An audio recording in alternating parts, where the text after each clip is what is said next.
बिस्मिल्लाहिर्रहमानिर्रहीम। अस्सलामुअलैकुम वरहमतुल्लाहि वबरकातुहू।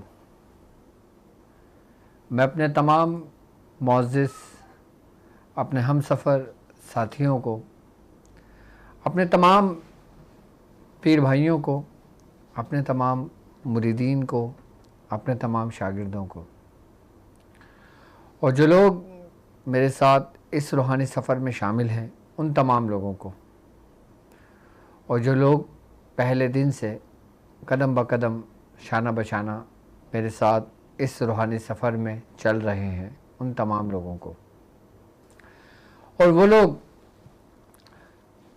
जो किसी भी सिलसिले से ताल्लुक़ रखते हैं, किसी भी खानवादे से ताल्लुक़ रखते हैं, अमलियात की जस्तजू में सलासिल की तालीमात को हासिल करने के लिए, रूहानियत को पाने के लिए, हमारे और अपने सिलसिले के बुज़ुर्गों की निस्बत और मोहब्बत को पाने के लिए हमारे साथ हमारे खानवादे से जुड़े हैं, मैं उन तमाम लोगों को, और वो लोग जो आम लोग हैं, जो परेशान हाल हैं अपने किसी न किसी मामलात में, चाहे वो दुनियावी मामलात हों, चाहे वो ज़ाहिरी मामलात हों, चाहे वो बातनी मामलात हों, चाहे वो जकड़े हुए हों अपने घरेलू माशी हालात में। कोई लोग जादू की वजह से परेशान हो, शयातीन की वजह से परेशान हो, जिन्नातों की वजह से परेशान हो, और उसके मसले का हल के लिए वो हमारे साथ, हमारे खानवादे के साथ जुड़े हैं, मैं उन तमाम लोगों को अपने ख़ानदान कादरिया, सिलसिला सोहरवर्दिया, चिश्तिया, कलंदरिया, अबुलुलाइया, जहांगीरिया, हसनिया, उस्मानिया, तारिकिया में अमलियात के सुल्तान एपिसोड 18 में एक बार फिर खुशामदीद कहता हूँ, और ये भी उम्मीद करता हूँ कि आप तमाम लोग खैरियत से होंगे। और अल्हम्दुलिल्लाह हमारा ये कामयाबी का सफ़र अपनी मंजिल की तरफ आगे बढ़ रहा है, और जूं ये सफ़र आगे बढ़ रहा है हमें सिलसिले की तालीमात से भरपूर फ़ायदा हो रहा है। और अल्हम्दुलिल्लाह वो लोग कि जो आमिलीन हैं, वो लोग जो ज़ाकिरीन हैं, वो लोग जो आबिदीन हैं, और वो लोग जो अपना रूहानियत का सफ़र तय कर रहे हैं, अल्हम्दुलिल्लाह हमारा खानवादा और हमारे सिलसिले की तालीमात ऐसी हैं कि जिसको जिस चीज़ की तलब होगी वो अपने मकसद और अपने मामलात के लिए वो चीज़ हमारे खानवादे से हासिल कर लेगा। आज का जो दिन है हमारा वो ख़ास दिन है, और वो ट्रांसमिशन ऐसी ट्रांसमिशन कि जिसका आप लोगों को बेचैनी से और बेसब्री से इंतज़ार था। आज की टॉपिक पे मुतालिक मेरे तमाम शागिर्दों ने मुझसे पूछा, मेरे साथ जो लोग हम सफ़र साथी हैं उनके कमेंट्स के अंदर मैंने पढ़ा कि हज़रत आप हमज़ाद के बारे में हमें थोड़ा सा डिटेल से बताएं कि हमज़ाद क्या है और इसकी हकीकत क्या है। सरकार दो आलम सल्लल्लाहु अलैहि वसल्लम ने इस हमज़ाद के बारे में क्या फ़रमाया है, और इस हमज़ाद के शर से हम किस तरह अपने आप को और अपने बच्चों को महफूज कर सकते हैं, हम किस तरह इनके शर से बच सकते हैं, क्योंकि हमज़ाद के जो वार हैं वो बहुत ही नहायत ख़तरनाक वार होता है। आप किसी आसिफ को तो उतार सकते हो, आप किसी जिन्नात को तो उतार कर सकते हो, आप हाजिर कर सकते हो, ख़त्म कर सकते हो, लेकिन वो हमज़ाद जो आपके ऊपर मुसल्लत किया जाता है किसी न किसी वजूहात की बिना पर, या जादू की वजह से, या शयातीनों की वजह से, या फिर आपके हासिदीन की वजह से, तो उसका तोड़ और उतार करना बहुत मुश्किल होता है। तो आज मैं उसके तरीक़ेकार भी बताऊंगा कि किस तरह हम ख़ुद को और अपने बच्चों को इन शयातीन और हमज़ाद से हम बचा सकते हैं, महफूज कर सकते हैं।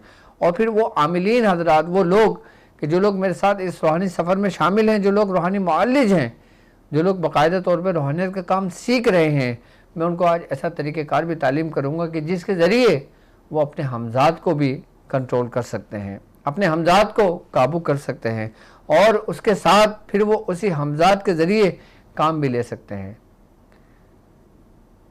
क्या हमज़ात से काम भी लिया जा सकता है? लोग मुझसे पूछते हैं। अगर काम लिया जा सकता है तो किस तरह लिया जा सकता है, कैसे लिया जा सकता है? आज की जो ट्रांसमिशन है हमारी वो इंशाअल्लाह इसी पर होगी। सबसे पहले आप हमज़ात को समझने की ज़रूरत है कि हमज़ात है क्या। हज़रत अब्दुल्ला इब्न मसूद रज़ी अल्लाह ताला अन्हु से रिवायत है कि आपने पूछा, सरकार दो आलम सल्लल्लाहु अलैहि वसल्लम ने फरमाया कि हर एक आदमी के साथ एक करीन पैदा होता है। करीन असल में हमज़ात को करीन कहा जाता है, अरबी में उसको करीन कहते हैं। आपने फरमाया कि करीन पैदा होता है, तो साहबा ने फरमाया या रसूल अल्लाह कि क्या वो हमज़ात आपके साथ भी पैदा हुआ था? आपने फरमाया हाँ मेरे साथ भी पैदा हुआ था, लेकिन वो मुझ पर इस्लाम ले आया, वो मुझ पर ईमान ले आया। अब वो मुझे सिर्फ अच्छाई की तरफ लेके जाता है, वरना हमज़ात का बेसिकली जो काम है वो इंसान को गुमराह करने का है। अब हमज़ात तो पता चल गया, हमज़ात को करीन कहते हैं, लेकिन ये है क्या? हमारे जिस्म में इसका क्या ताल्लुक है? कि जिस तरह मैंने आपको बताया कि रूह और जिस्म, यानी कि जिस्म पैदा हुआ, अब रूह उसमें फूंकी गई, बच्चे ने आँख खोली, इंसान ने आँख खोली, तो रूह और जिस्म के मिलाप से नफ्स पैदा हुआ। अब नफ्स क्या है? नफ्स की हालतें हैं, नफ्स अम्मारा है, नफ्स लवामा है, नफ्स मुल्हमा है, नफ्स मुतमइन्ना है।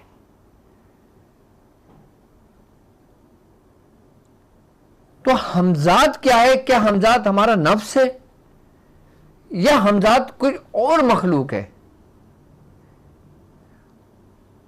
अब जब नफ्स पैदा हुआ हमारा, और जब नफ्स पैदा हुआ तो उसके करीब वही हमज़ात जो मौजूद था उसने उस पर गलबा पाया। किस पर? नफ्स पर जो पैदा हुआ। इसीलिए वो हमें अक्सरियत में ज़्यादातर बुराई की तालीमात देता है। उसके साथ ही एक फरिश्ता भी मुकर्रर है। अच्छा, जो हमज़ात है वो हमें बुराई की तरफ लेके जाता है, लेकिन जो फरिश्ता उस पर मामूर है वो हमें उस बुराई से रोकता है और अच्छाई की तरफ लेकर जाता है।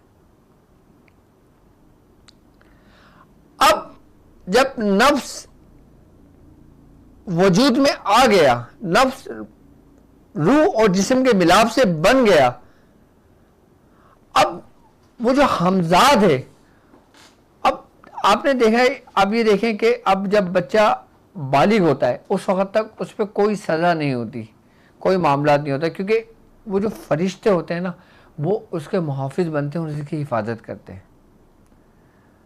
आई बात समझ में? हर इंसान के साथ ये पैदा होता है हमज़ात। अच्छा, अब वो लोग जो मुसलमान घराने से ताल्लुक़ जिनका होता है, जब वो लोग बालिग हो जाते हैं, जब वो कलमा पढ़ लेते हैं, तो उनका जो झुकाव होता है ना वो उस रूह की तरफ हो जाता है।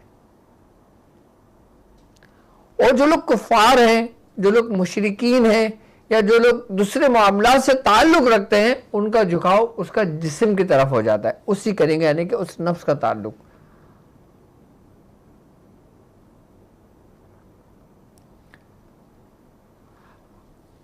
अब मुसलमान जो होते हैं, जो ईमान रखते हैं, जो कलमा पढ़ते हैं, नमाज पढ़ते हैं, रोज़ा रखते हैं, हज करते हैं, कुरान की तिलावत करते हैं, कलाम इलाही पढ़ते हैं, अच्छा, उनका जो नफ्स होता है ना वो दो हिस्सों पर मुश्तमिल होता है, यानी कि दो रास्तों में डगमगाता है। कभी उसका झुकाव इंसान के जिस्म की तरफ होता है, कभी उसका झुकाव रूह की तरफ होता है। जब रूह की तरफ होता है तो ये रूहानियत की तरफ चला जाता है, और जब जिस्म की तरफ होता है तो दुनियावियत की तरफ चला जाता है। लेकिन वो कुफार, वो मुशरिकीन, वो लोग कि जो इस्लाम नहीं लाए, जो इस्लाम में दाखिल नहीं हुए, उनका टोटली झुकाव जो होता है ना वो जिस्म की तरफ होता है, इसलिए उनमें नूर नहीं होता। इसलिए उनका जो हमजाद होता है ना वो बहुत ताकतवर, बहुत खतरनाक होता है, कि वो लोग जो किसी हादसा की अमवात का शिकार हो जाते हैं, जिनका ताल्लुक गैर मज़ाहिब से होता है, कि किसी को कत्ल कर दिया जाता है, किसी को जला दिया जाता है, किसी को कुछ कर दिया जाता है, तो जब उसका जिस्म जो जल जाता है ना, और जब जिस्म की तरफ जब झुकाव उस हमजाद का होता है ना, तो वो उसके ऊपर गालिब आ जाता है उसके जिस्म पर, फिर वो उस जगह से भटक जाता है। रूह तो कब्ज कर ली जाती है, अच्छा रूह नहीं लौटती। रूह एक अलग चीज है, हमजाद एक बिल्कुल अलग चीज है। रूह फरिश्ते उसको लेके उसके मकाम पर ले जाते हैं।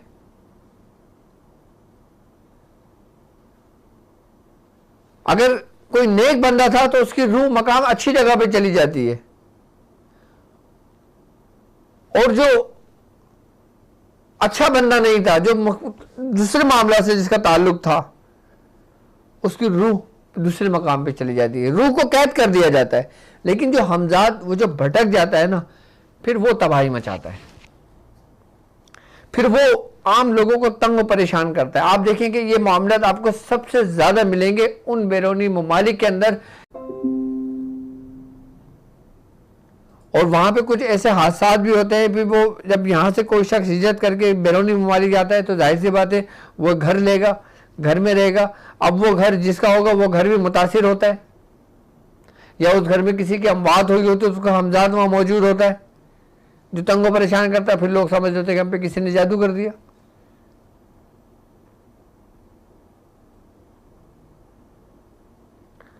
तो ये चीजें भी ना थोड़ी सी समझने की जरूरत है हमें।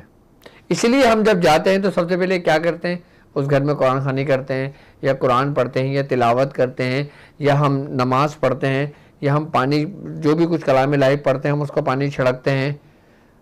तो इसकी बरकत से इस घर के अंदर जो शयातीन होते हैं, जो हमजाद होते हैं, जो दूसरे मामलात होते हैं, वो सब के सब उस घर से निकलने शुरू हो जाते हैं।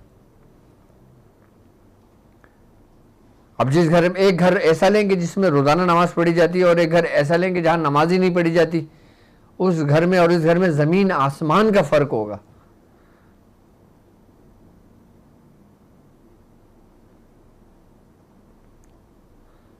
हमजाद क्या है ये आप अच्छी तरह समझ गए होंगे।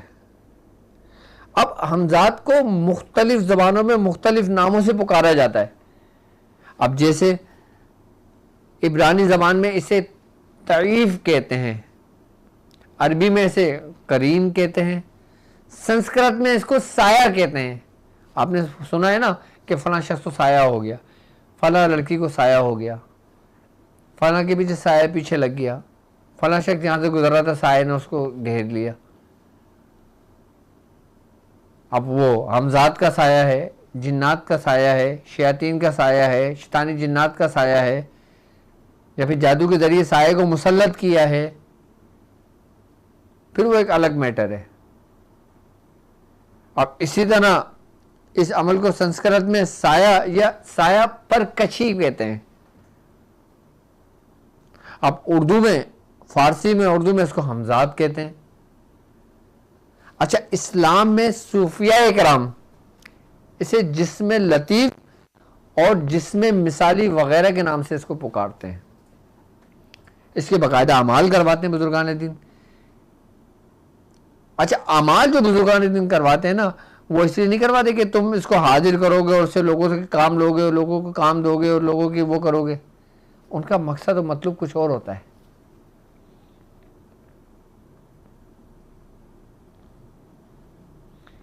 जिसके कंट्रोल के अंदर ये हमजाद आ जाता है, जो नफ्स से ताल्लुक रखता है, नफ्स से उसका ताल्लुक ऐसा है कि जैसे आपने दिल देखा ना, कल्ब। अब कल्ब के अंदर एक धड़कन है। अब जब तक वो धड़कन धड़क रही है तो कल्ब जिंदा है, इंसान सांस ले रहा है। बिल्कुल इसी तरीके से नफ्स के अंदर जो कायम मकाम है ना, वो हमजाद यही करीन है जो उसमें धड़क रहा है, नफ्स को, जो नफ्स को जिंदा रखे हुए। वरना नफ्स, कहते हैं बुजुर्गान दिन कि सारी जिंदगी इंसान रियाजत कर ले, नफ्स मुर्दा नहीं होता, लेकिन नफ्स कमज़ोर लागर ज़रूर हो जाता है। नफ्स अगर मुर्दा हुआ और इस्लाम लाया तो वो सिर्फ और सिर्फ सरकार दो आलम सल्लल्लाहु अलैहि वसल्लम का था, जो हमजाद ईमान लाया था।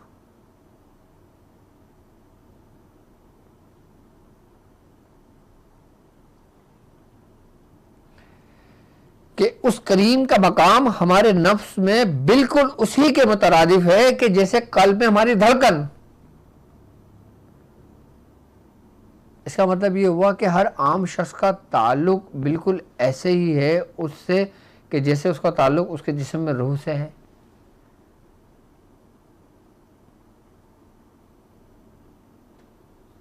इसीलिए बुजुर्गान दीन ने मुख्तलिफ नफ्स कशी करने के तरीक़ेकार समझाए हैं।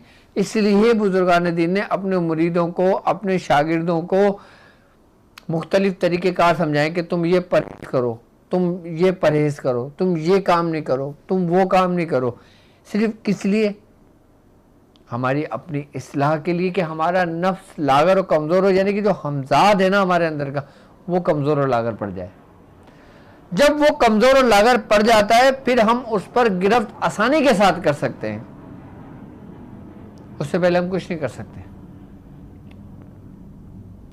अब मैं आता हूं दूसरी जानिब कि जो सिफलीगर लोग होते हैं, जो जादूगर लोग होते हैं और जिनका ताल्लुक हमारे दीन से नहीं है, हमारे इस्लाम से नहीं है,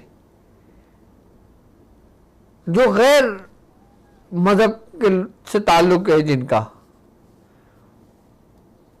और जो या मुसलमानों का लिबादा ओढ़ कर जादू करते हैं और मुसलमानों के दरमियान है, मैं उनकी बात करता हूं। अब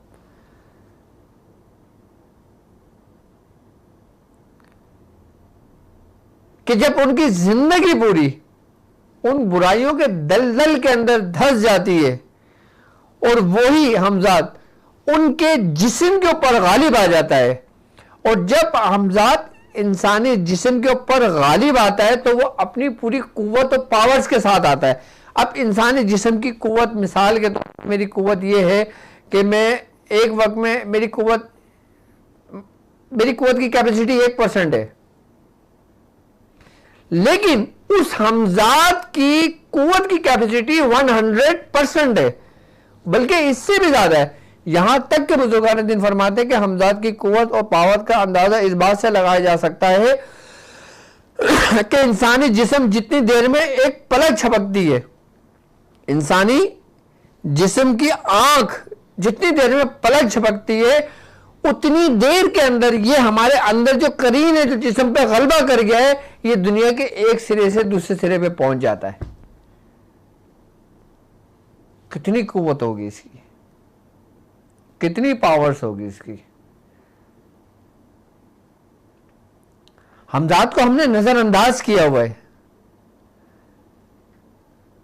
जबकि हमजाद रूहानियत की दुनिया में, अमलियात की दुनिया में वो कुव्वत का मजमुआ है ना, जो किसी शयातीन में नहीं है।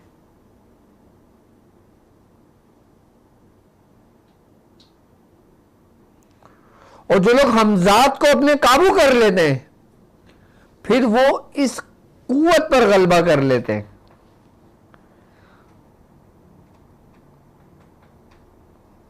अब आप ये देखें कि इसकी कुव्वत कितनी है कि पलक झपकने से दुनिया के एक सिरे से दूसरे सिरे पे पहुंच गया। अब समझने वाली बात है, ये कुव्वत एक करीन की है, तो आपकी रूह की कुव्वत क्या होगी फिर? रूह की कुव्वत के आगे इसकी कुव्वत ऐसी है कि जैसे हमारे जिस्म में आग झपकी, ये हमारी जाहिरी कुव्वत है, और वो करीन जो एक सिरे से दूसरे सिरे पहुंच गया।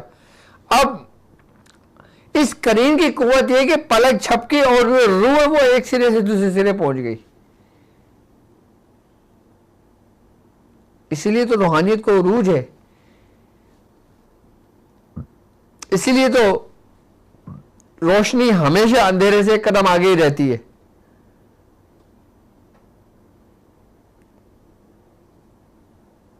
इसलिए तो कहते हैं कि नेकी बदी साथ साथ है, अच्छाई बुराई साथ साथ है, अंधेरा रोशनी साथ साथ है, दिन और रात साथ साथ है। क्यों? सरकार दो आलम सल्लल्लाहु अलैहि वसल्लम का फरमान है, आपने फरमाया कि जब सूरज गुरूब हो जाए तो तुम अपने घर के बर्तनों को ढाक दो, गिलास को, खाने के बर्तनों को औंधा करके रख दो, कि उस वक्त शैतान आजाद कर दिए जाते हैं। और जब वो आजाद कर दिए जाते हैं तो वो कहां होते हैं? वो उनका गुजर हमारी राह गुजरों से होता है, लेकिन हमारे और उनमें फासला है, और उनको हमारे करीब आने से जो हमें रोके रखती है, उनको रोके रखती है ना, वो कुछ है जो कुछ हम तालीम करते हैं, जो कुछ हमारे सिलसिले की तालीमात हैं, या जो कुछ हम कुरान पढ़ते हैं, जो कुछ हम आयतें पढ़ते हैं, जो कुछ हम नमाज पढ़ते हैं, वो हमें उनसे महफूज रखती है।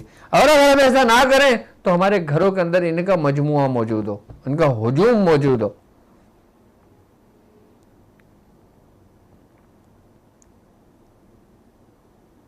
और वो जादूगर हजरात, वो सिपलीगर लोग के जो जादू करते हैं, वो उन शिरकिया कलमात के जरिए कि जो उनका करीन उनके जिस्म पर गालिब आता है, फिर वो उसको हाजिर करके अपने रूबरू करते हैं, फिर वो उसको चंद पैसों के एवज लोगों पर मुसल्लत करते हैं, अपनी ताकत की घुमंड में, अपने ताकत के जोम में, फिर वो ये काम कर करके दिखाते हैं। तो ऐसे लोगों के शर से बचने के लिए हमें क्या करना चाहिए?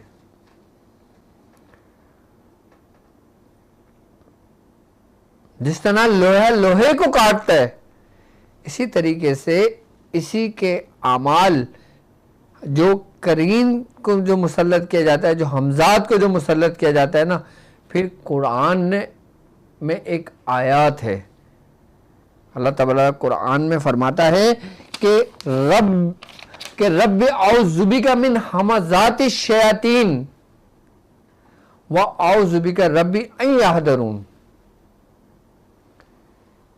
ये अमल याद कर लें, आप देख लें अपने पास, ठीक है? ये किस लिए अमल है? ये आम लोगों के लिए वो अमल है। खास लोगों की बात मैं बाद में करूंगा, पहले आम लोगों की बात कर रहा हूं, क्योंकि पहले मैं इससे बचाव की तदबीर बता रहा हूं, एहतियात बता रहा हूं, और किस तरह हमें इनके शर से महफूज रहना चाहिए, मैं वो कुरान की आयत बयान कर रहा हूं। इसका तरीक़ेकार समझाऊंगा कि आम लोग किस तरह पढ़ेंगे तो हमजात के शयातीन के शर से महफूज रहेंगे। अल्लाह ताला कुरान में फरमा रहा है, वकुल रब्बी औज़ु बिका मिन हमज़ाति शयातीन व औज़ु बिका रब्बी अन यहदरून, यानी कि ए मेरे रब, मैं शैतानों के वसवसे से तेरी पनाह मांगता हूं। यानी कि इन्हीं करीन से, इन्हीं शयातीनों से, इन्हीं वसवसे से मुराद, वसवसे क्या होता है?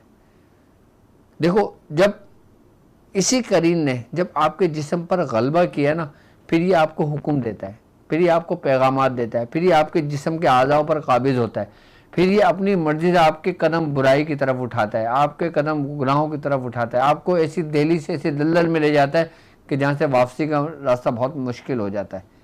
नामुमकिन नहीं है, लेकिन मुश्किल हो जाता है। इसमें कुरान में इसमें अल्लाह ताला फरमाता है कि ए मेरे रब, कुरान की आयत है कि मैं शैतानों के वसवसों से तेरी पनाह मांगता हूं। ओ ए मेरे रब, मैं तेरी पनाह मांगता हूं इससे कि वो शैतान मेरे करीब आए, मेरे पास आए। अब किसी शख्स ने जादू के जरिए भेजा और कोई शख्स ये आयत पढ़ता है, ये इसने अपने घर पे लगाई हुई है। आपने देखा होगा ना, लोग अपने घर के दरवाजे पे लगा देते हैं, एंट्रेंस पे लगा देते हैं, लोग अपने ड्राइंग रूम में लगा देते हैं, ये आयत लिख के छोटी सी लगा देते हैं। वो किसलिए लगाते हैं? वो इसलिए लगाते हैं कि ये इस आयत की बरकत है, कि इसकी आयत की बरकत से वो शयातीन उस घर के अंदर दाखिल नहीं होते, उस कमरे में दाखिल नहीं होते। और ख़ासकर इस आयत, ये समझ लें, स्पेशली आयत इसीलिए है ये कि इसे महफूज रखती है हर किस्म की शैतानी असरात से, हर किस्म के हमजात के अटैक से।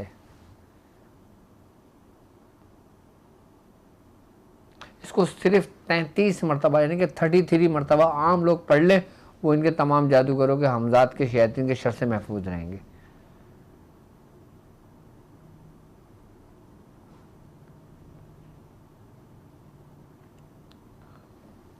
कोई साया आपके घर में दाखिल नहीं हो सकता। आप किसी भी राह गुजर से गुजर जाएं, आप जैसे जैसे बढ़ते रहेंगे सफाई होती रहेगी आपकी। ये इस आयत का नूर है, इस आयत की बरकत है। और इस आयत के मातेहत बुजुर्गान दिन फरमाते हैं जो मौकलान है ना, वो मुहाफिज ऐसे मुहाफिज है जो किसी को बख्शते नहीं है।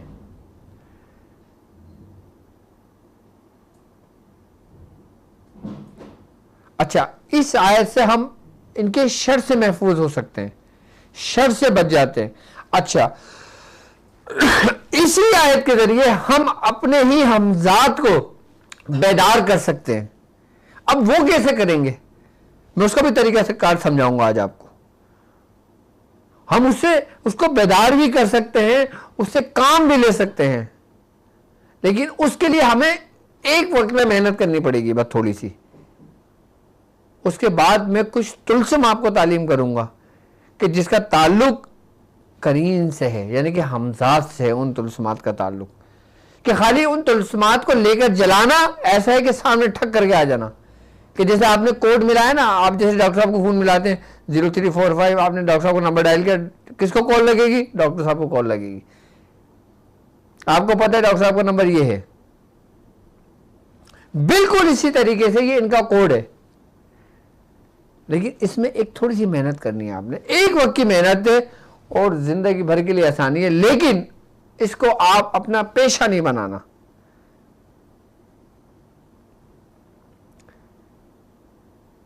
क्योंकि इसको बेदार करना और फिर सही रास्ते पे चलना, ये समझ लें कि अभी आप पत्थरों पे चल रहे हो, फिर आप कांटों पे चलने शुरू कर देते हो। ये आपके माविन और मददगार भी होते हैं, आपको सही रास्ता भी बता रहे होते हैं, आपको लोगों की खबरें भी लाके दे रहे होते हैं, आप लोगों के काम भी कर रहे होते हैं,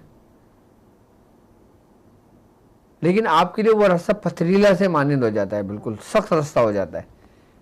आप इसको ताबे करें, इसको बेदार करें, सिर्फ इसलिए कि आप अपने सलूक का रास्ता आगे आसानी के साथ तय कर सकें, आप अपना रूहानियत का रास्ता आगे से आसानी के साथ तय कर सकें। और जो लोग इसको बेदार कर लेते हैं, उनका सफर आगे इतना आसान हो जाता है कि घर बैठे वो सब कुछ कर सकते हैं। यानी कि एक शख्स पैदल चल चल के लोगों के पास जा रहा है और एक शख्स घर बैठ के सबको पैगामात दे रहा है। कितना फर्क है इसको बेदार कर लेने के बाद। इसको बेदार करने के फायदे भी है और नुकसान भी है। मैं सिर्फ फायदे नहीं बताऊंगा आपको, नुकसान भी आपको बताऊंगा। नुकसान क्या है? नुकसान इसका बेदार करने का यह है कि अगर आप किसी के साथ ज्यादती करते हो, किसी के साथ गलत करते हो, किसी को बिला वजह नुकसान पहुंचाते हो, तो फिर यही जो हमजात है ना, फिर ये आपका दुश्मन बन जाता है। फिर ये आपसे छुटकारा हासिल करने के लिए फिर ये हर हरबे अपनाता है आपको। जो लोग, जिन लोगों में ज़र्फ है, जो लोग अपने आप को रोक सकते हैं कि मैं बुराई की तरफ नहीं जाऊंगा, या मैं किसी के साथ गलत नहीं करूंगा, या मैं किसी के साथ बुरा नहीं करूंगा, या मैं किसी से दुश्मनी में बदला नहीं लूंगा, तो फिर ये उसके बड़े माविन बन जाते हैं। फिर ये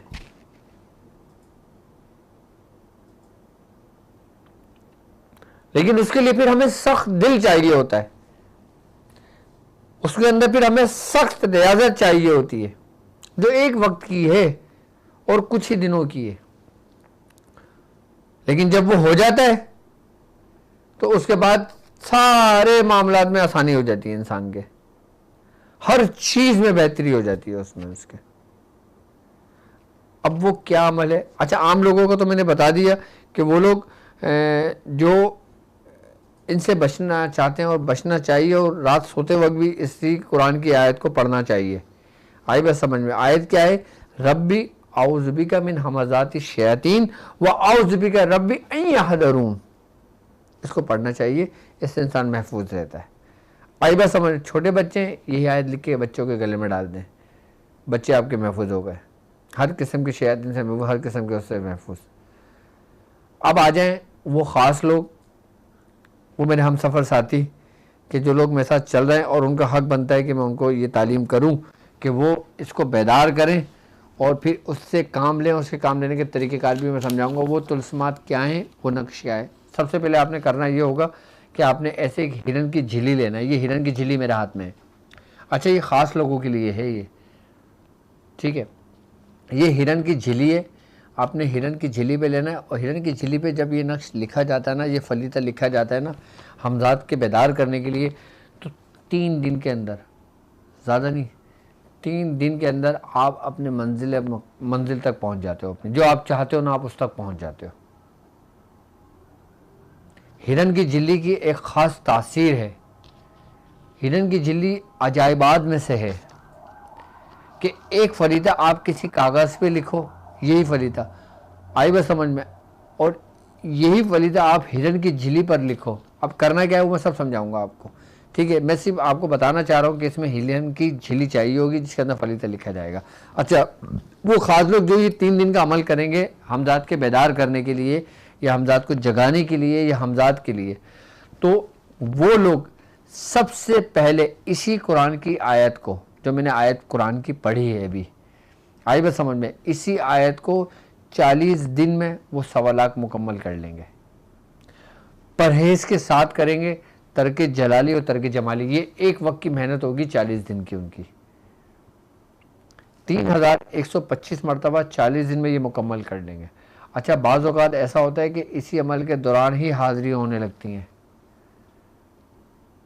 यानी कि हमारे जो करीन, हमारे जो हमजाद है ना, मैं ख़ुद हमजाद की बात कर रहा हूँ मैं आपसे, मैं किसी आमिल के हमजाद की बात नहीं कर रहा, किसी के दूसरे के हमजाद को जगाने की बात नहीं कर रहा, मैं अपने ही हमजाद को जगाने की, बेदार करने की बात कर रहा हूँ आमिलीन के लिए, कि आमिलीन अपना ख़ुद का हमजाद किस तरह बेदार कर सकते हैं। सबसे पहले 1.25 लाख मरतबा आपने ये कुरान की आयत पढ़नी है। आई बस समझ में कि रब्बी औज़ुबिका मिन हमज़ाति शयातीन व औज़ुबिका रब्बी अन यहदरून, सिर्फ छोटी सी आयत है, 3125 मरतबा पढ़ना है परहेज़ के साथ। और इसका तरीक़ेकार ये होगा कि आपने बंद कमरे में, यानी कि जो मखसूस आपका कमरा होगा ना, मखसूस कमरे में करना है। अच्छा, लोग ज़्यादातर ये कहते हैं कि हमजाद का अमल जो ना आपने कब्रिस्तान में करना चाहिए, कहीं बाहर जगह करनी चाहिए, जबकि अगर इसमें देखा जाए ना, तो सबसे सरीउ तासीर जो इंसान ख़ुद अपने हमजाद के लिए करता है ना, वो ऐसा गोशे नशीन होकर करे कि एक हुजरा ले ले या एक कमरा कर ले, उसको मखसूस कर ले अपने लिए, वो उसके लिए ज़्यादा बेहतर है। वरना लोग कब्रिस्तान में भी करते हैं, लोग बाहर जा के भी करते हैं, लोग साहिब मज़ार की कब्र पे भी बैठ कर रहे होते हैं, पढ़ रहे होते हैं। सबकी अपनी अलग अलग तासीर बदल जाती है। लेकिन आप अपना घर लें, अपना घर हो और छत पे भले से एक कमरा बनवा लें, एक स्टोर बनवा लें छोटा सा, जो आपके पढ़ाई का हो, जहाँ पे बच्चे ना आते जाते हों, जहाँ पे नाबालिग बच्चे हों या दूसरे बच्चे हों। बाकी का बहुत ज़्यादा ख्याल रखना चाहिए उसके अंदर, सिर्फ कमरे की हद तक आप उस कमरे को तैयार कर लें। आई बात समझ, आप अपने आप को तैयार कर लें। अपने आप को तैयार करने में तरकी जलाली और जमाली अमल शुरू करने से 3 दिन पहले आपने परहेज़ शुरू कर देना होगा। ये नहीं कि जिस दिन अमल शुरू करें उसी दिन परहेज़ करना है, नहीं, ऐसा नहीं होगा। 3 दिन पहले परहेज़ करना होगा, आई बात समझ, और फिर चौथे दिन से अमल शुरू करना होगा परहेज़ के साथ, तरकी जलाली और जमाली। आई बात समझ में, आप परहेज़ करेंगे, 40 दिन में इसको 1.25 लाख मुकम्मल कर लेंगे। जब 40 दिन में 1.25 लाख मुकम्मल हो जाएगी, उसके बाद आपने 3 हिरन की झिल्लियाँ मंगाना। ये तो खैर हिरन की झिल्ली का बड़ा साइज़ है, और ये मेरे पास हिरन की झिल्ली तकरीबन 20 साल पुरानी है। ये 20 साल पुरानी है ये हिरन की झिल्ली, जो मेरे हाथ में है। ये मियाँ हुजूर के पास गिफ्ट आई थी, तो ये मियाँ हुजूर से मैंने ले ली थी ये, तो उस वक्त मुझे ये अमल तालीम हुआ था। तो आप चाहें तो इसके 3 हिस्से भी कर सकते हैं, या चाहें तो एक अगर झिल्ली मिल जाए तो एक पकड़ लें। हिरन की झिल्ली लेना है आपने, उसमें चिराग लेना है, चिराग लेने के बाद उसमें ऑयल लेना है, चमेली का तेल ले लें, सरसों का तेल ले लें, कोई भी तेल ले लें जो आपके पास आने मैसर हो। अच्छा, इसके अंदर करना ये होगा कि इसमें आपने तांबे का चिराग लेना है। तांबे का चिराग ख़ुद आप बनवा लें, आराम से आपको बन जाएगा। अब जो लोग रूहानी मौलिद है ना, वो तकलीफ़ उठाएँ थोड़ी सी, क्योंकि ये काम आसान नहीं है इतने। हम जब तकलीफ़ उठाएंगे तो फिर हमें पता लगेगा उसकी अहमियत क्या है। एक तांबे का चिराग बनवा लें, आई बस समझ में, और तांबे का चिराग बनवा लें, तांबे का चिराग रखें और उसमें तेल डालें, और फिर आपने ये फलीता जो मैं अभी आपको समझा रहा हूँ, ब्लैक बोर्ड पर लिख के समझाता हूँ। अच्छा, अल्लाह अकबर, अल्लाह अकबर।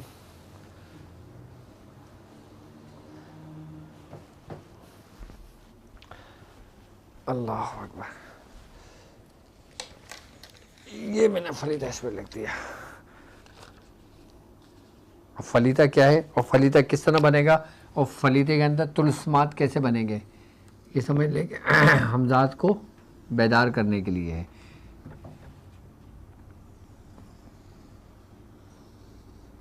यार मार्कर चल नहीं रहा क्या? मार्कर है कोई दूसरा?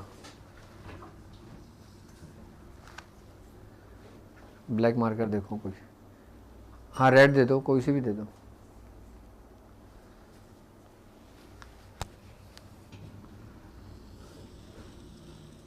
आपने किसी भी उससे ये पहले चकोर खाना बना लेना है।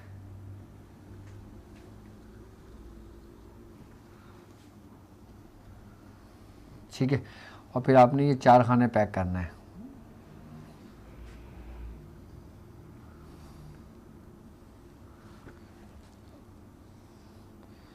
ये आ गया 1 2 3 4। ठीक है, इसके बाद हमने करना ये है,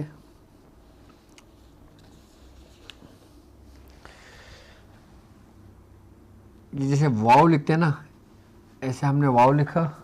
ठीक है, और ये पूरा नीचे तक लेकर आ गए।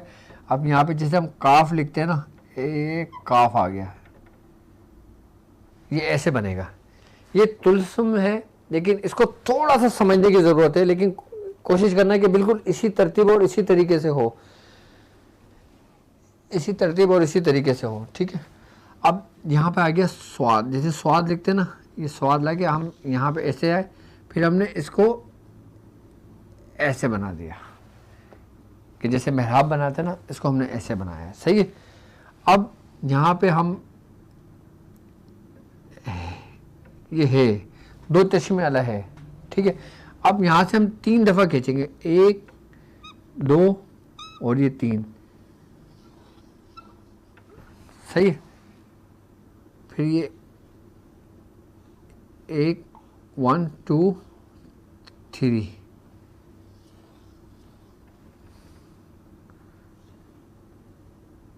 One two three. अच्छा, इन तुलस्मात का ताल्लुक हमारे जिस्म से जो हमजाद है उससे बहुत गहरा ताल्लुक है इसका। ये हमजाद का याद रखना है इसका। और फिर ये ऐसे खींचा और ये फिर हमने ऐसे थोड़ा सा नीचे लेके आया और फिर हमने यहाँ पे 7 बनाया, जैसे 7 बनाते हैं। ठीक है, इसको थोड़ा सा समझने की ज़रूरत है बस आपने। ठीक है, यहाँ पर आ गया 9। ठीक है, फिर ये ऐसे अलामत आ गई। ठीक है, फिर ये 9, फिर ये है आ गया। ठीक है, फिर 9 1 1 और ये अलामत आ गई। ठीक है, अब यहाँ पे जगह कम है, यहाँ पे जगह ज़्यादा है, तो पहले ये यहाँ पे हमने एन करना है। एन बनाते हैं ना, एन। अब यहाँ पे हम 7 दफ़ा लेकर आएंगे, 1 2 3 4 5 6 और ये 7वां हम इसको मिला देंगे इससे। ठीक है, और फिर इस कोने पे दोबारा हमने है की अलामत बनाई है, फिर 7 मरतबा, 1 2 3 4 5 6 और ये 7 की अलामत, इसको हमने ऐसे मिला दी। ठीक है, अब ये है की अलामत आ गई। ठीक है, ये 1 1 आ गया और ये तो हमने इसको मिला दिया। सही है। अच्छा, यहाँ पे स्पेस कम है, लेकिन यहाँ पे जो ना है की अलामत के साथ बनेगा कोने पे, ये है की अलामत आ गई, 1 2 3 4 5 6 और ये 7 आ गया। इसी तरीके से यहाँ पे है की अलामत आएगी, 1 2 3 4 5 6 7 आ गया। ठीक है, अच्छा यहाँ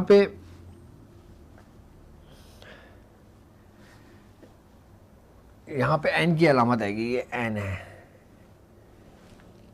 ये एन की अलामत है, यहाँ पे है की अलामत, यहाँ पे एन आएगा। ठीक है, अच्छा इसका तुमने पीडीएफ भी मैंने बनवाया है ना, आप स्क्रीन पे शो कर दो ताकि वो भी समझ में आ जाए सही आसानी के साथ ना, जो मैंने तुम्हें दिया था लिखकर। ठीक है, यहाँ पर आ गया है, ये ब्लैक बोर्ड थोड़ा सा वो है, लेकिन आपके ब्लैक उस पर सही समझ आ रहा होगा आपको। और ये आ गया तोय। ये आ गई अलामत लाम की, ये 1 1 9 1 1, ये 7 क्या अलामत है ये। अच्छा, इसमें यहाँ पे 3 नुक्ते आए, एक नुक्ता ये, एक नुक्ता ये है और एक नुक्ता ये, कि जैसे शक्ल बनती है, ये 3 नुक्ते इसमें आएंगे। अब ये आपके बिल्कुल स्क्रीन पर मौजूद है, आप यहाँ से इसको स्क्रीनशॉट भी ले सकते हो, और इसको HTML करने के लिए सबसे पहले मुझसे इजाज़त लेनी होगी, ये जहन में रखना है, ठीक है। अच्छा, ये पूरा तरतीब मैंने पूरी बता दी आपको, तरीका मैंने पूरा बता दिया, लेकिन इजाज़त लेकर करना। ये पूरा इसका है हमजात को बेदार करने का फलीता। आई बस समझ, ये पूरी अलामतें आएंगी, ठीक है। फिर समझ लें, इसमें 786 नहीं लिखा जाएगा, ये जहन में रखिएगा। इसमें सिर्फ और सिर्फ इसी तरतीब से नक्श बनाया जाएगा, ठीक है। ये पूरा 9, ये अलामत 9, अलामत 9 11 अलामत, फिर ये अलामत है की अलामत 11 तोय है की अलामत, फिर ये 3 नुकत की अलामत, फिर 9, फिर ये अलामत और 1 1 1 1 9 1 1, ये लाम, फिर ये एन की अलामत।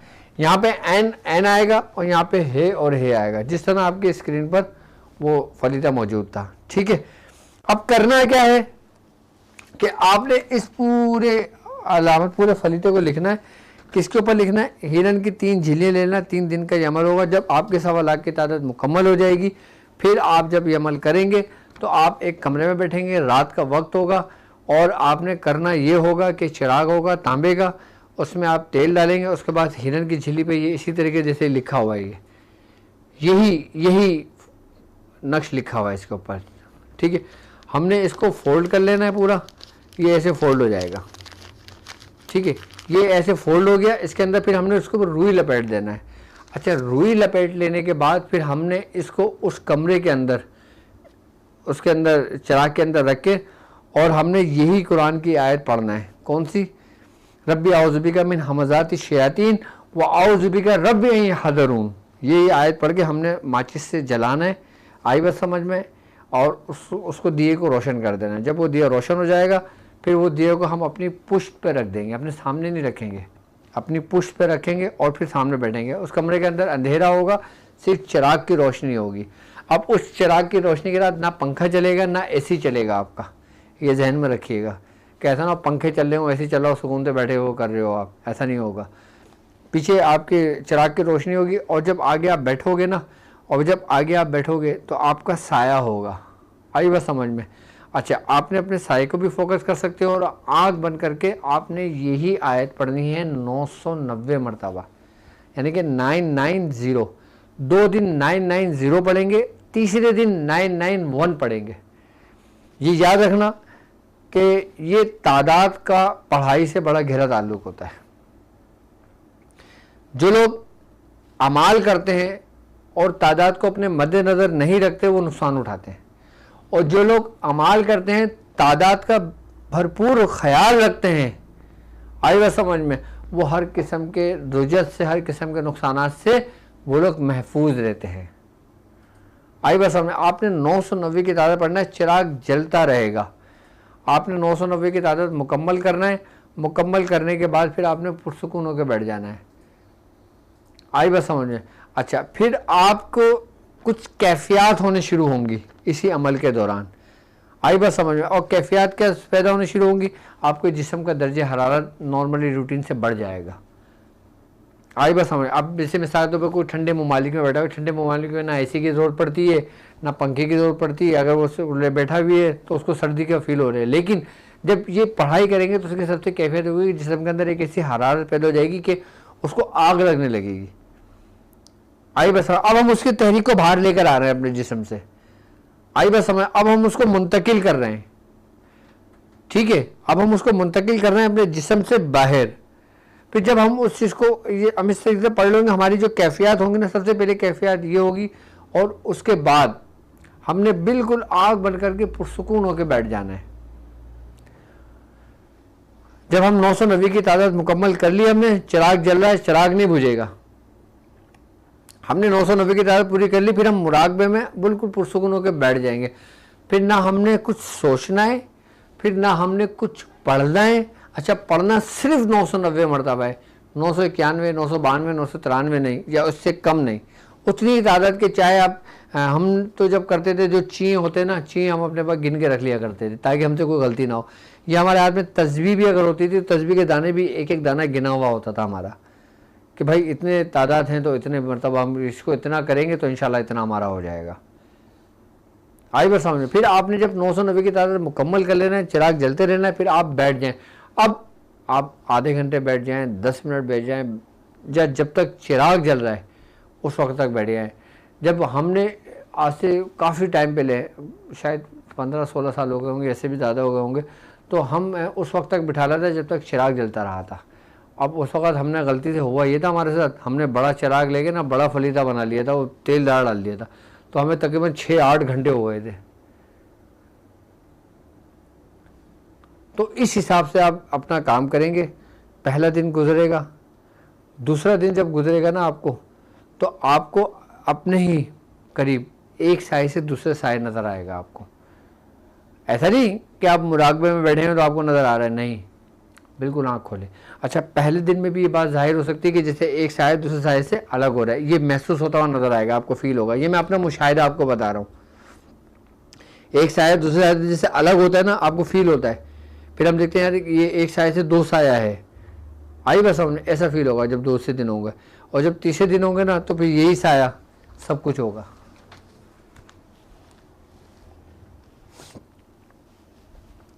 मुझे पानी पिलाना है मत।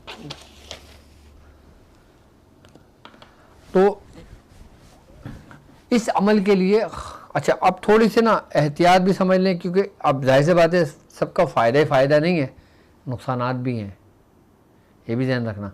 नुकसानात किस सूरत में हो सकता है हमें, कि अब मिसाल के तौर पे जैसे आप पढ़ाई कर रहे हो, आपने कुंडी खोली हुई है, अब आपके कोई बच्चा भागता हुआ आ गया घर कमरे के अंदर, या बच्चों में लड़ाई हुई, दोनों बच्चे भागते हुए आ गए, शोर मचाने घर के अंदर, आपकी पढ़ाई डिस्टर्ब हुई, तो आपके मामला डिस्टर्ब होने का खदशा है। लेकिन ये याद रखना, हमजाद का अमल बहुत सख्त अमल होता है। मैं आपको पहले ही आगाह कर रहा हूँ, हर अमाल से या तो बच्चों को बिल्कुल अलग कर दें, या दूसरे घर में भेज दें, या नानी के घर भेज दें, या दादी के घर भेज दें। आईना बस जब इस अमल को पढ़ें। अच्छा, जब ये अमल हो जाए ना, और फिर आप अपने कमरे को लॉक कर दें, आई बस हमने, फिर आप जब जाएंगे फिर काम लेने के तरीके फिर मैं वो समझाऊंगा, फिर उस तरतीब से काम लेंगे। अच्छा, एक चीज़ मैं और बता दूं, इसमें मायूसी नहीं होगी। तीसरे दिन का जो साया होगा ना, वो आपके सामने ऐसे आ जाएगा। आप जो बात करोगे ना, वो आपको जवाब मिलेगा, जो आप गुफ्तगू करोगे वो आपको रिस्पॉन्स होगा। आप जिस काम को बोलोगे, जो कौलो करार करोगे, जो मुआहदा करोगे, मैं नहीं बोलता कि आपने इस तरह की मुआहदा करना है, हाँ भाई कौन है, क्यों बुलाया है, किस लिए बुलाया है, क्या करना चाहते हैं, नहीं। जब प्रैक्टिकल में आप बैठोगे ना, आप खुद मुआहदा करोगे।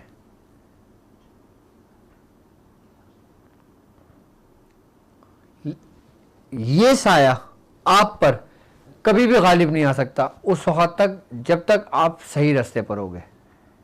याद रखना, सही रास्ते से मुराद नाजायज़ काम हरगिज़ नहीं करना। कभी बॉन्ड के चक्कर में, लॉटरी के चक्कर में, या किसी ऐसे काम के चक्कर में कभी भी नहीं पड़ना। याद रखना, ये कर तो देंगे लेकिन तुम्हें तबाह बर्बाद कर देंगे, तुम्हारे भी किसी काम का नहीं होगा। फिर तुम इस चक्कर में नहीं पड़ना। और दूसरा ये कि किसी को बेजा तकलीफ नहीं देना, किसी पे बेजा मुसल्लत ना करना, किसी पे बेजा कोई नुकसान नहीं पहुंचाना किसी को। तो ये साया आप पर कभी भी गालिब नहीं आ सकता। आप ही गालिब रहोगे इसी साया पर, क्योंकि आप ही के जिस्म का हिस्सा है। आई ना बात समझ में? ये इस बात का ख्याल रखना। उसके बाद आप अपने वक्त के बादशाह हो, बस। अच्छा, लेकिन एक काम और करना कि जब ये कोई भी काम करेगा, वो सबसे पहले पर्सनल मुझसे इजाज़त लेगा। कमेंट्स में इजाज़त का कोई मसला नहीं है, लेकिन मुझसे फ़ोन करके मुझसे तरीक़ेकार पूछेंगे सारे, जिसने भी करना होगा। अच्छा, इसकी कोई भी मामलात नहीं है, मेरी तरफ से उसकी उन लोगों को इजाज़त है जो मेरे साथ सफ़र तय कर रहे हैं, ताकि उनको कुछ फल मिले। वो इस शजर में से जो हमारे खानवादे का, हमारे बुज़ुर्गों ने जो दरख्त लगाया है ना, इसमें जो फल है, अब वक्त फल खाने का है। कि आप लोगों ने जो जितनी मेहनतें करी हैं, कि जितना परहेज़ करा है, जितनी एहतियातें करी हैं, अब उस दरख्त में से आप फल खाओ।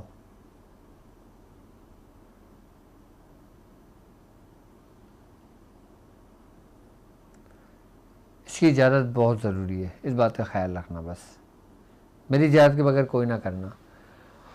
और मैं समझता हूँ आज का अमल भी मैंने समझा दिया, वो भी समझ आओगे। आम लोग सिर्फ 33 मरतबा पढ़ें, ठीक है, तो वो इसके शर से महफूज रहेंगे।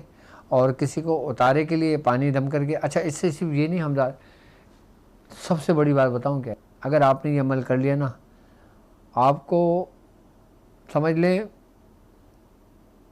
फिर किसी दूसरी चीज़ की ज़रूरत नहीं पड़ेगी। चाहे वो जादू का उतारना हो, गाढ़े हुए जादू को निकालना हो, जादू को ख़त्म करना हो, शयातीन को हाजिर करना हो, उसको ख़त्म करना हो, बुलाना हो, इससे बहुत से काम लिए जा सकते हैं, बहुत से। अब मैंने इसकी क़ुव्वत और पावर तो मैंने आपको बता दी कि इसकी क्या है, लेकिन हमने इसकी पावर पे कनाअत नहीं करना, क्योंकि आपकी पावर इससे कई गुना ज़्यादा है, आपके जिस्म की नहीं, आपकी रूह की। और हमारा ताल्लुक़ रूह यानी रूहानियत से है। हमने सिर्फ ये अगर बेदार भी करना है, ये काम भी करना है, अपने आगे के सफ़र के लिए करना है, ताकि हमारा आगे का सफ़र आसान हो और फिर दिल लगे। देखते हैं ना कि लोग जब अजायबात की दुनिया देखते हैं तो और मज़ीद बढ़ते हैं। वो कहते हैं ना कि जब तक कुछ दिखता नहीं है ना, तो वो मामलात नहीं बनते, मतलब दिल नहीं लगता। अब बंदा पढ़ रहा है, पढ़ते पढ़ते पढ़ते एक वक्त ऐसा आता है कि बंदा बोर हो जाता है कि यार क्या हो गया, अभी तक मुझसे क्या गलती हो रही है, क्यों नहीं हो रहा है मेरा अमल ये। तो जब इंसान इस चीज़ में मुशाहिदात करता है ना, जब इन चीज़ों को देखता है ना, फिर उसको एहसास होता है कि हाँ भाई, मैं बिल्कुल अपने बुज़ुर्गों के रास्ते पर हूँ। मैं फिर बारहा ये बात कह रहा हूँ कि ये जो तरीक़ेकार मैंने समझाया, ये आम लोगों के लिए हरगिज़ नहीं है। बस अच्छा, वो लोग जो मेरे ताक़-ए-इल्म लेवल 1, लेवल 2, लेवल 3 के मेरे शागिर्द हैं, मैं उन तमाम शागिर्दों से ये कहना चाहूँगा कि इंशाअल्लाह ताला आज बुध है ना, आज वेडनेसडे है, तो इंशाल्लाह सैटरडे संडे से क्लास शुरू होगी। तो लेवल 1 और लेवल 2 आप लोगों की संडे से क्लास शुरू हो रही है, यानी कि इतवार से। आपके पास नोटिफिकेशन भी आ गया होगा। और अब अल्हम्दुलिल्लाह हमारी जो वेबसाइट के जो टेक्निकल फॉल्ट था वो भी ठीक हो चुका है। आप अपने उस पर भी वो कर सकते हैं, चेक कर सकते हैं अपनी आईडी। अगर आपकी आईडी शो नहीं हो रही हो, आपका पोर्टल शो ना हो रहा हो, तो आप फौरी हमारे इस नंबर पर रब्ता करें। वो हमारा नंबर कौन सा है, यही नंबर है ना, इसी नंबर पे आप हमें व्हाट्सअप कर दें, ताकि आपका जो स्टूडेंट पोर्टल है वो शुरू हो जाए, ताकि आपकी क्लास मिस ना हो। और जो लेवल 3 है उनका मैं इंशाल्लाह बहुत जल्द, इंशाल्लाह ताला लेवल 3 आप लोगों को मैं डेट अनाउंस करता हूँ, क्योंकि आपके लिए पूरी तैयारी चल रही है लेवल 3 के लिए। आई बात समझ में, क्योंकि मैं उनको एक ख़ास तरीके तरतीब से लेके चलूँगा, क्योंकि वो लोग हैं जो मेरे साथ पहले दिन से कदम ब कदम, शाना बशाना मेरे साथ चल रहे हैं। और बाकी जो लोग अपने मामलात के लिए अपना पूछना चाहते हैं, मुझे मोबाइल देना, मैं एक आध कॉल रिसीव कर लूँ। तो अपना नाम, अपनी वालदा का नाम लिख कर आप हमें इसी नंबर पे हमें व्हाट्सअप कर सकते हो, ठीक है। तो इंशाअल्लाह ताला जो परेशान हैं, जो अपने मामलात में कुछ पूछना चाहते हैं, और इस अमल के मुतालिक भी अगर किसी ने कुछ पूछना है ना, तो मुझसे कमेंट्स में पूछ ले। कमेंट्स मेरे सामने हैं। बिस्मिल्लाहिर्रहमानिर्रहीम।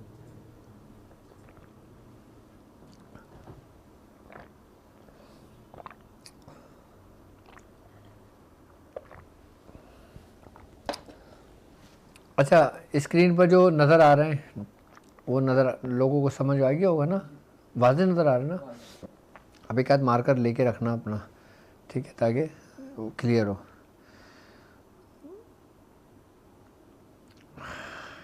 अच्छा, मोबाइल तो हमने फ्लाई मोड पे लगाया है, कॉलें कहाँ से आएंगी फिर।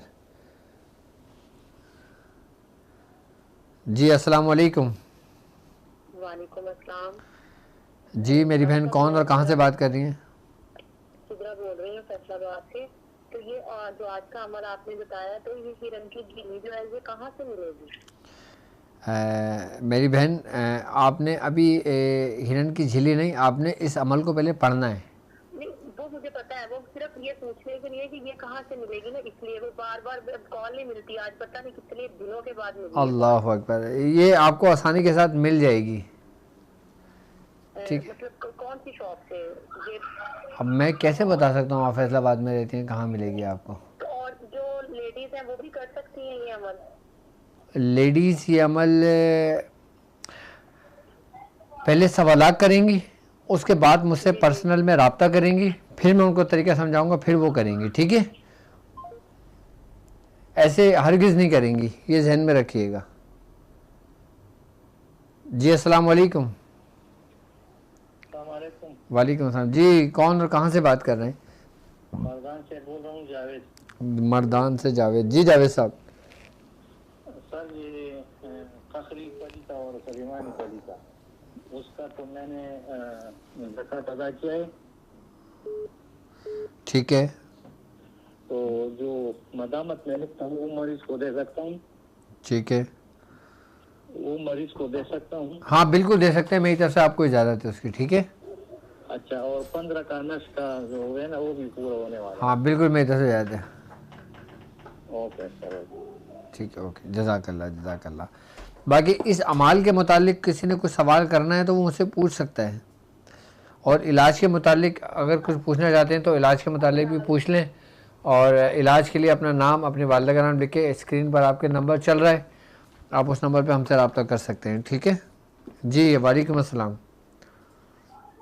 डॉक्टर आपने ये ना कैदे खिचड़ी बताया था, हजरत ख्वाजा खिजर की चौकी, उसमें जो सफेद मुर्ग है वो ना मिले तो उसकी जगह क्या करें? सफ़ेद मुर्ग ना मिले? हाँ जी, वो आपने उसकी न्याज का बताया था ना। हाँ हाँ, तो कोई सा भी मुर्ग ले लें, वो कोई मसला नहीं है। ठीक है, नहीं, वो मुर्गी भी ले सकते चाहिए आजकल। नहीं नहीं नहीं नहीं, मुर्गा ही लेना है, मुर्गी नहीं लेना। अच्छा, मुर्ग कोई भी मिल जाए? मुर्गा कोई भी ले लें आप। ठीक है, ठीक है, बहुत ओके, जज़ाकल्लाह जज़ाकल्लाह मेरी बहन। और वक्त बहुत तेज़ी से गुज़रता है, और मज़ीद तो कॉलों का सिलसिला तो चलता रहेगा। तो स्क्रीन पर भी आपके एक दफ़ा मैंने यहाँ शो हो रहा है मेरे पास। ठीक है, आप अपना नाम, अपनी वालिदा का नाम लिखकर आप व्हाट्सएप अपना मैसेज कर सकते हैं। ठीक है, तो इंशाल्लाह ताला मैं ट्रांसमिशन से फ्री होकर मैं इंशाल्लाह आपसे बात करूँगा। और दूसरी बात ये कि जो लोग मेरा अपॉइंटमेंट लेना चाहें वो भी इस नंबर पे रब्ता करके अपॉइंटमेंट ले सकते हैं इंशाल्लाह। बाकी मेरे चाहने वाले लोग बेचैनी से इंतज़ार कर रहे हैं, तो इंशाल्लाह ताला बस अब मैं बहुत जल्द अनाउंसमेंट करने वाला हूँ। जब भी अनाउंसमेंट करता हूँ हमारे मुल्क के हालात ऐसे डिस्टर्ब हो जाते हैं कि जिसकी वजह से आना थोड़ा सा प्रॉब्लम का बाइस बनता है।